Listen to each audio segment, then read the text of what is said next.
today, which is going to be an amazing day for everybody, I think. We can look broadly and deeply at the various social issues that some of us represent in the room, but most importantly, to give a call to action, to get sports leagues, teams, athletes more involved in the community than they already are, or where they're already involved, to get even further expand their roles. To start things off, we have an extraordinary panel, and our task is to look at the element of discrimination. We want to look at how the sports industry itself needs to work on its own issues internally, but much more importantly, how they can lead society by the example they set. And we want to use this opportunity to talk with those leagues, talk with those teams who are here, to see what more that they can do. We're limited only by our vision and our will to be agents of social change. I was asked to briefly put in context why I've been involved in the things that I do, and I'm going to do it really quickly. I was a 5-year-old boy being raised in Yonkers, New York, right near here. I looked outside my bedroom window and saw my father's image swinging from a tree with people under the tree picketing. For several years after that, I'd pick up the extension phone in our house, and my dad, not knowing I was listening, it was nigger lover, nigger lover, nigger lover, and I didn't have any idea what it meant except that a lot of people didn't like my best friend. I would discover as I grew up that as the coach of the New York Knicks, he had signed the first African-American player in the history of the league, and there were people who were unhappy about it. 28 years later, I had become the American leader of the sports boycott against South Africa. We had a big event coming up with the first team coming here. It was a Davis Cup team that was going to play in Nashville. I spent a few days down there trying to get the matches canceled, came back, was working late in my college office, which was in the school's library. Library closed at 10:30. At 10:45, there was a knock on the door. I assumed it was going to be the campus security police checking it out, but when I opened the door, instead it was 2 men wearing stocking masks who proceeded to cause liver damage, kidney damage, a hernia, concussion, and carved nigger in my stomach. My journey on this issue has been personal and profound. It helped me understand that sports can help us change society. Think Jackie Robinson, think Billie Jean King, think Martina, think Muhammad Ali, Nelson Mandela, the Blade Runner this past summer. Sports can help us heal after tragedy. The 2 best examples I can think of are one is represented right in this building after 9/11. The Yankees were in the World Series, and suddenly they became America's team for anybody who, whether they like the Yankees or not, because they represented the possibility that New York City and the country could begin to come back. The biggest day in New Orleans, and I've been very involved in the post-Katrina rebuilding in the lower Ninth Ward in particular. I can tell you without the slightest doubt that the most important and joyous day in New Orleans since Katrina was the day the New Orleans Saints won the Super Bowl, bringing that community together and talking about the hope that is in front of them that they can still do things. But if we're not doing it right in sport, then we can't maximize our power. So as sports organizations, we have to walk the talk. We know, unfortunately, that today, if you're a woman, a person of color, if you're poor, if you believe in an unpopular religion, if you're from the LGBT community, if you're too young or too old, if you have a disability, the odds are stacked against you in too many cases. The odds are stacked against you that you're going to get the best jobs, equal pay. The media has the possibility of having a skewered view of you. But those of us who stay in the world of sports stay here because of what I call the miracle of sport, which takes place in the huddle. I can't think of any other place in our society in the United States or even globally where suddenly when you step inside that huddle, it doesn't matter if you're African American or white or Latino or Asian American or Native American or Arab American, it doesn't matter if you're Protestant, Catholic, Buddhist, Sikh, Jew, Hindu, or Muslim, it doesn't matter if you're young or old, gay or straight, come from a rich family or poor family, your team can't win unless you pull together as a single unit. Our efforts have to be not only to change the numbers, but also change the culture. And we're here to challenge sports world to do more to stretch its capacity of what they think they can do to what those of us who are involved in using the power of sport to bring about positive social change. We know what sports can do, and we hope that this day will help us move that agenda forward. And we have a panel that I call our dream team to start the day off and discuss that issue of discrimination. I teach a course in moral and ethical principles in sport. We end the class with 6 case studies that examine various social issues in sport, and all 3 of the people who are on the panel were chosen by our students to be represented as actors in those discussions and the case studies because of what they've done. John Amaechi, known for his incredible courage as the first British and NBA openly gay athlete, has inspired audiences and organizations around the globe to do what they can do to be better, to believe in what they can't see. He's been awarded by the British government and the Queen as the officer of the Order of the British Empire, certainly an exclusive club that he joined there. Eliza Byard is the executive director of GLSEN, the Gay, Lesbian, Straight Educational Network, one of the most influential organizations working on some of the globe's most compelling social issues. And Piara Powar, the founder of the FAIR Network, is here because he is helping to lead the charge in England and in Europe against racism and sexism and homophobia. I ask you to welcome this panel, and let's start the session.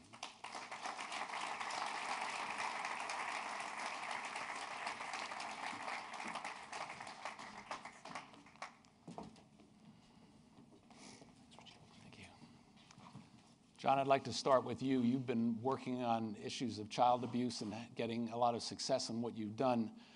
What do you think is the responsibility of professional sports leagues and clubs to take a role in this issue, not only to address it and get educated on it, but help solve the problem in the future so this doesn't continue to persist? I think sometimes child abuse is the easy one. It's the crisis that has bells and whistles, that has a spotlight that hits it. And it's not that I diminish it in any way, because it is a tragic travesty. But in sport, that sometimes is the easy one to address. What is harder is to look at sport objectively and say, how are we contributing to damage to young people in more general ways? A study done in the UK recently looked at the kinds of harm that come to young people in sport. It was a subject group of some 3,000 young adults asked to reflect on their experience in sport, to talk about how it impacted them. And the incident of sexual abuse was absolutely there, and it was devastating. It is one of those things that when it happens to young people, they, as resilient and as amazing as they might be, it is something that is a scar that will not heal. It came out at less than 4% of that group. A devastating number, something that we absolutely need to address. The figure that shocked the government in Britain, the figure that shocked the NSBCC, the National Society for the Prevention of Cruelty to Children, who co-authored this research, was the psychological harm figure for people who are involved in sport. And that number was 76% of the respondents said they experienced psychological harm. And this is not about young people being told too brusquely, oh, you didn't do that well, or it wasn't about being yelled at one time. This is about a deep, enduring sense of pain and harm that came to young people. So that's something we need to look at. Sometimes the way we do sport, when we leave sport unfettered, sometimes the way we do sport alone can put this kind of harm on young people. That's something that we really need to look at. What is it that we can change about the way we do sport? We need to stop thinking that sport is the one thing that we can leave in the 18th century, that we can leave at its origins, allow people to coach in a way that, an example I would give you is this. I watch young coaches sometimes, and I watch their families in the stands. And I watch a dad and a mom, and they nod as their son is berated or as their daughter is berated by a coach. Sometimes a coach so close to their face that you can see the spittle landing on the child. And I often go up to the parents and I said, if that was your son or daughter's French teacher, you would have run over there and tackled them. Their maths teacher, so pick any other subject. But somehow in sport there is this weird contextual immunity that is causing great harm. And I think that's something we need to address. We definitely have a lot of work to do there. Mm-hmm. Eliza, I wonder if you could talk about the work of GLSEN that you've done with teams and leagues and what you consider some of the milestones that you've achieved so far. Absolutely. Again, many thanks for the chance to be here. I'd like to just tell you a quick story that'll take you from the power to hurt to the power to heal in the experience of sport for young people. I'm here today as a dyed-in-the-wool sports fan and an advocate for LGBT youth, lesbian, gay, bisexual, and transgender youth. GLSEN's work focuses on K-12 schools. But it's particularly emotional for me to be here at Yankee Stadium to talk to you about this, because it was at the old Yankee Stadium that I, as a 10-year-old girl, learned something very important about what my life was going to be like. I was a huge Yankee fan, I still am. And my mother, who didn't care a whit about baseball, assented to take me to sit in the bleachers at a Red Sox game in the 70s. Best thing that ever happened to me. I'm focused on the game. My mother's sitting next to me correcting papers. I was in heaven. You could sit in the bleachers for $1.25 at that point. And I'm having the best day of my life until the guy sitting right behind me gets up and starts screaming, "Yastrzemski is a faggot! Yastrzemski is a faggot!" And the people around us in the bleachers are very enthusiastic about this idea. This is actually a good way to put someone off their game. And suddenly I realized that I felt endangered. I felt separate from the others in the bleachers, and I learned that there was something wrong with me. And it tested my faith in the Yankees, and I will tell you, it's been tested again and again. The sad thing is that love and fear relationship with sports teams and with athletics itself is perhaps one of the defining experiences about being an LGBT youth, particularly in America. GLSEN has studied for the last 10 years the experience of LGBT students. Our most recent study of over 10,000 respondents found that of all the places in a school, the places that LGBT youth avoid the most assiduously: locker rooms, fields, gymnasiums. They skip PE class, they stay away. And the adults in the school community who may trust the least to help them are coaches and PE teachers. They are not going to those authority figures for help, and they do not see them as being on their side. With that being said, this is a population that faces such hurdles in participation, but the involvement of sports leagues and sports figures has the power to transform this relationship, and I've begun to see it happen in GLSEN's work. And so today I'm so grateful to all of you who are here, but I particularly want to single out the NBA, NBA Cares, the WNBA, and WNBA Cares for their partnership with GLSEN. And we have two programs going now: Changing the Game, the GLSEN Sports Project, to make sure that K through 12 PE and competitive athletics are open to every young person in the school. LGBT students are half as likely as their peers to participate in competitive athletics. And let me tell you, it's not because they're not good athletes. As someone who got hounded off her team for being a dyke. And our Think Before You Speak Ad Council campaign. So for 6 years now, GLSEN has had an ad council campaign to get 13 to 16-year-olds to reduce their harmful and habitual use of anti-gay language, words like "that's so gay," "faggot," and "dyke." 2 years ago, I think it was, we began our partnership with the NBA and WNBA on this campaign. We had the participation of remarkable, respected figures: Grant Hill, Steve Nash, Brooke Lopez, and Jared Dudley. And the NBA and WNBA got behind this campaign for the broadcast part.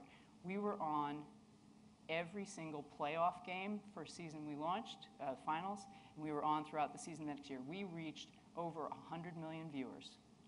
Over the life of this campaign, and particularly with the help of the NBA and WNBA to reach young men, we have reduced the use of the phrase "that's so gay" and the words "faggot" and "dyke" by more than 13% in our target demographic in 6 years. The Ad Council said this is the best result they've seen in the last decade for a social issue campaign. And I'm telling you that the alliance of good-hearted, fair-minded people in sport, the sports figures that so many, like my young 10-year-old self, look up to with such passion and dedication, and the advocates out there trying to make a difference, and the youth themselves can really move the needle on this issue. Well, it sounds like in praising the NBA and WNBA, we've also challenged the other sports leagues and teams to get involved in the same level. Well, I don't want to forget the Pirates, who I think are here, the Padres, and of course are part of GLSEN's Team Respect Challenge, part of Changing the Game. And I also want to just say the Cubs, the Red Sox, the Red Sox, Cubs, the Red Sox, I think the Dodgers have all done It Gets Better videos. These are all things that matter. There are lots of other steps we can all talk about making that statement of support into something actionable on the ground, but there's so much that your leagues, your brands can do, particularly when it comes to homophobia and transphobia. The power that you have is now being wielded as a weapon against young people across this country in the context of bullying and harassment and violence. But that power can be used for good. So I really look forward to talking more about all the different ways that we can do it. Piara, it seemed like progress was being made in England in terms of fighting against racism in sports, but in the past year there have been a series of incidents that have made people who thought it was getting better, or even some people who naively were saying racism is a thing of the past. Could you recount some of those incidents and tell us what the FAIR Network is trying to do? Yeah, thanks, Richard. Again, good to be here, and good to be here with you, as you are, as we say in London, a ledge. Really, seriously, great to be taking part in this. I think we can never say, we would never say, would we, that we are in a society or societies where we are post-racism. It just doesn't exist. You know, unfortunately, people carry prejudices, sports, and particularly mass cultural obsessions like soccer or football. I think that's one of those things we're probably going to have to resolve at some point during the day. What is football? What is real football? And what is soccer? For me, excuse me if I veer into calling soccer football, but you know what I'm talking about when I talk about football. But it's an obsession, and of course people's personal prejudices, the discord that we have in European societies is reflected in something like football. And over the last year in England in particular, we've had two big incidents, which started off as incidents between players. One, racially abusing a Liverpool player, a Uruguayan racially abusing a French Manchester United player. The other was an English player abusing another English player, the England captain, John Terry, abusing someone from the opposing side. Now, the test for us was the way in which our governing bodies dealt with that. Because in one way or another, I think the evidence was clear of what went on. And in one of those situations, I think the incident was dealt with fairly quickly. It was dealt with satisfactorily. Everyone was clear that the message was sent out there. The club was unhappy with it. Liverpool FC were unhappy with the sanctions applied to Luis Suarez, but it was dealt with. The other one took a year to deal with. There were suspicions that the governing bodies had failed to deal with it because the guy under question, John Terry, was the England captain. It's been dealt with now, but along the way we've had a lot of bloodshed, a lot of rowing back on things that we've achieved, a lot of bad messaging going out there when we thought that we were on the right path. And the interesting thing here, I think, was that we were dealing with something that is very difficult to deal with, which is abuse between athletes, rather than the simple thing that we know how to deal with in European football, which is abuse from fans to athletes. So this took us into another dimension in a public way. Now, alongside of that stuff, I think we've also had a whole series of incidents across Europe. One of the biggest, for example, which people won't know about because it's not really reported in the English-speaking media, was in the Romanian capital, Bucharest, which involved two teams coming together at a derby match, 60,000, 70,000 people coming together. And one of the teams is associated with the Roma community, the Gypsies. And the level of abuse that we saw there, the sort of abusive things going on, you know, at the level of wanting a community dead. And that is, for me, in many ways, more representative of some of the problems that we face. You know, the overt issues where there are clubs that are polarized with the tribal support, where issues of racism are really at the heart of the way in which they engage with each other. Now, we're making progress. I think for us as a network, progress comes from the bottom up, as well as working with the authorities top down. And I'm pleased to say that certainly in the Romanian case, we've had coaches that have been fired. We've had the Romanian FA take a very, very strong example. But unquestionably, the way that these incidents have come together does seem, from the outside, like soccer, football is mired in racism, and it's one of these sort of places where parents just don't want to be sending their kids to. But we think there's another story to that as well. Well, I think another example of that has happened in our own country here in the United States in the last 4 years when then candidate Obama was running for president. Last time there were 600 hate groups in the United States. When he was sworn in, there were 800 hate groups in the United States. Today there are more than 1,000 hate groups the biggest number in the history of the country. It's not a post-civil rights era at all, but something that we still need very much to continue to work on. John, what can the sports world do in your country as well as globally to address that type of harm that you talked about in your opening statement? Do you have some things in mind that could help? Yeah, I mean, I think there is a question of leadership on this issue. It is very easy to manufacture glossy brochures, to broadcast from walls and from TV screens how emancipated and wonderful and forward-thinking and open sport is.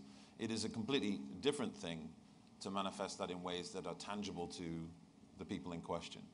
So within football in England, for example, there is a significant intransigence, there is a significant lack of movement from the really powerful people. Whether it be owners of teams, whether it be the Football Association as a collective, I mean, I do honestly feel like if I walked into I've met many of the members of the FA, but I feel like it's an organization where if I walked into the room, I would suddenly be, everything would suddenly turn to black and white. I feel like I'd literally go back in time in some kind of time warp if I entered that environment. There are people in that environment who still, I've had people talk to me and say, well, the reason that we don't have any Asians in football is because they don't have the right number of fast-twitch muscle fibers. I mean, these are the kind of people that when I was 6 years old were telling me to watch out when I was swimming because I might sink. This is the level of some of these individuals. And you talk about issues with homophobia, which I think are rampant, but these are people who have a problem with women in positions of authority. Never mind gay people on the field. These are people who have a problem with black people managing. Managing as in coaching in that respect, because they think, oh yeah, the same comments that we don't see anymore, but we did see back in the early days of the NBA where, he was a great player, but is he clever enough to manage? That type of. This is the mindset of some of these people still. And so it's hard to see how anything changes until they change. And I am tired of waiting for them to die.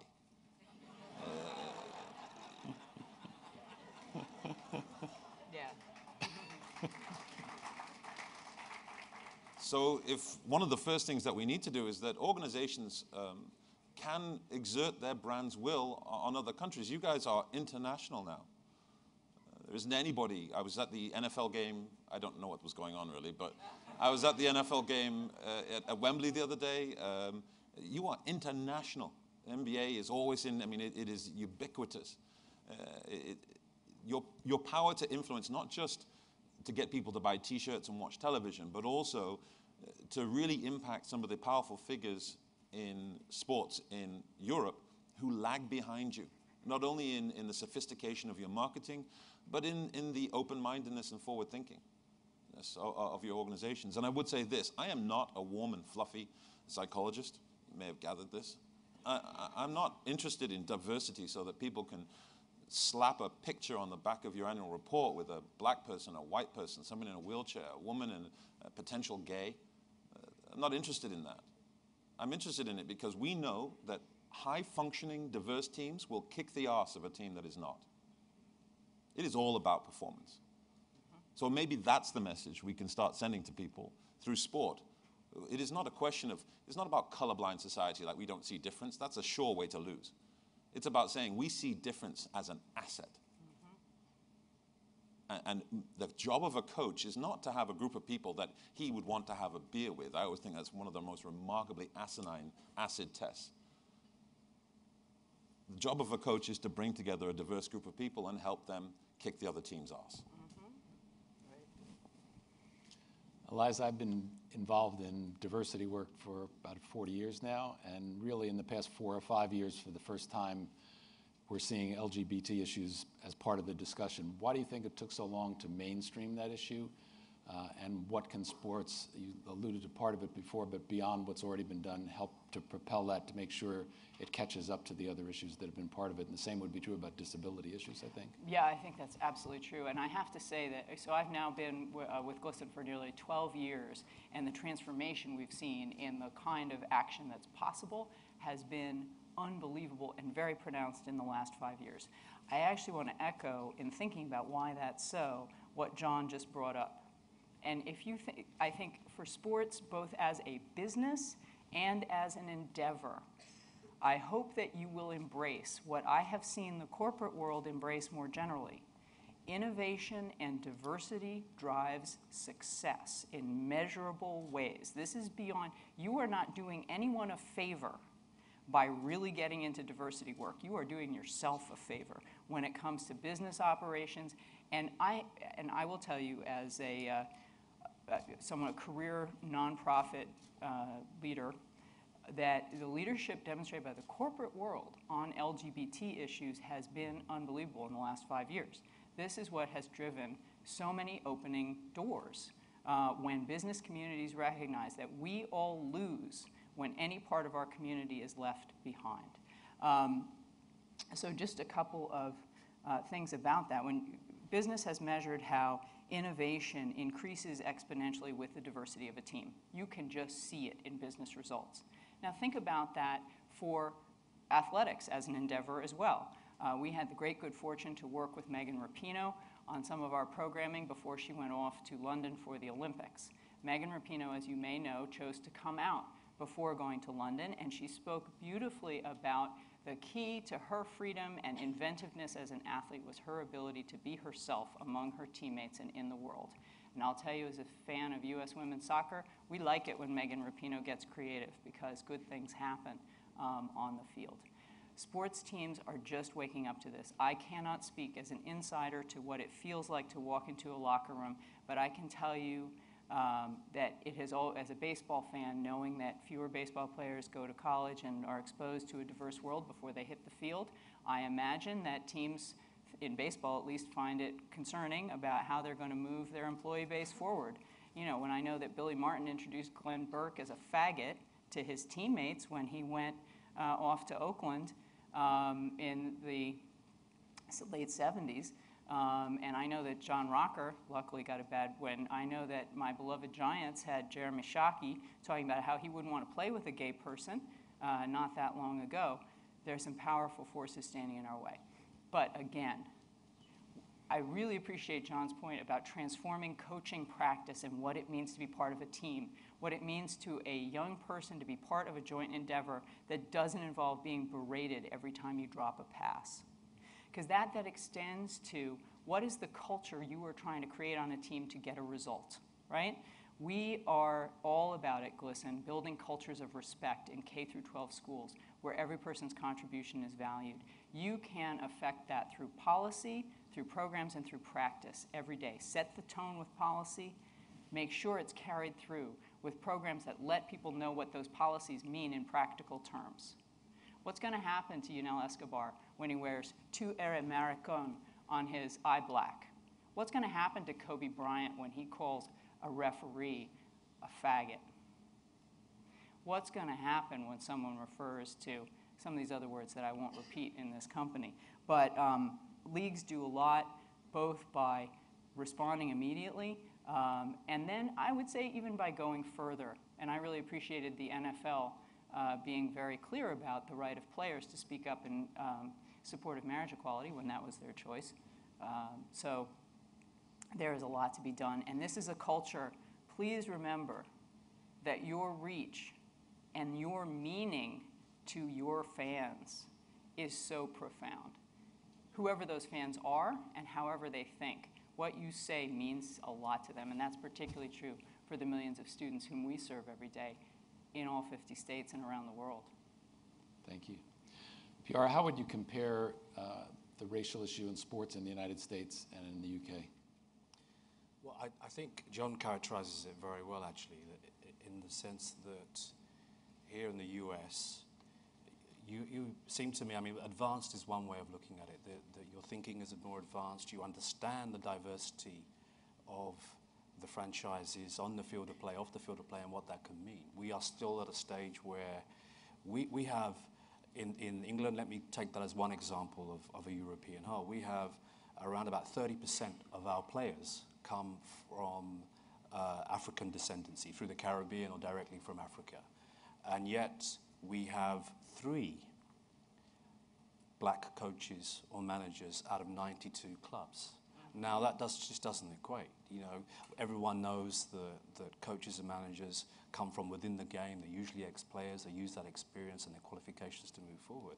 So one of the things that we've been looking at here is the way in which the Rooney Rule has made a big difference to leadership on the field of play and coaching and management. And that's something I think we need to take forward. And I think that John is absolutely right in the way in which, if we look at an audience like this, which is at the hub of global sport, the impact that many members of this audience can have on other sports in other continents. So that there are now 4 franchise holders of US sports who own Premier League clubs. Now, none of those, unfortunately, franchise holders are talking to the Commissioner of the Premier League about implementing a British Rooney Rule so that we can see greater, not just, as John said, not just greater equality and justice, but see a diverse business model in practice so that the teams achieve to the best of their ability, the performance management side of this. And that's the sort of thing I think today's an opportunity for us, certainly on the agenda that I'm working on, John and Eliza as well, that if we can leverage the power that we have here into global change, then we can do that. And that's one way I can see straight away we can do that. We have something in the United States, it's called the Racial and Gender Report Card. It analyzes the hiring practices of all the leagues and colleges, not just in the coaching area, but every single position in the sport. And we're doing a lot better on racial hiring practices, not so well on gender hiring practices. What's that like beyond the coaching level? Well, listen, women are entirely absent in administrative structures at any meaningful level. So below the sort of basic administration level, we have very few women leaders in football across Europe. In Scandinavia, they have a positive action model, a model which is about quotas and positive discrimination. They do quite well.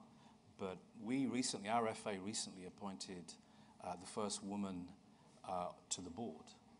And she also happens to be black. So that's 2 boxes ticked in one, if you like. And this organization this year celebrates its 150th anniversary.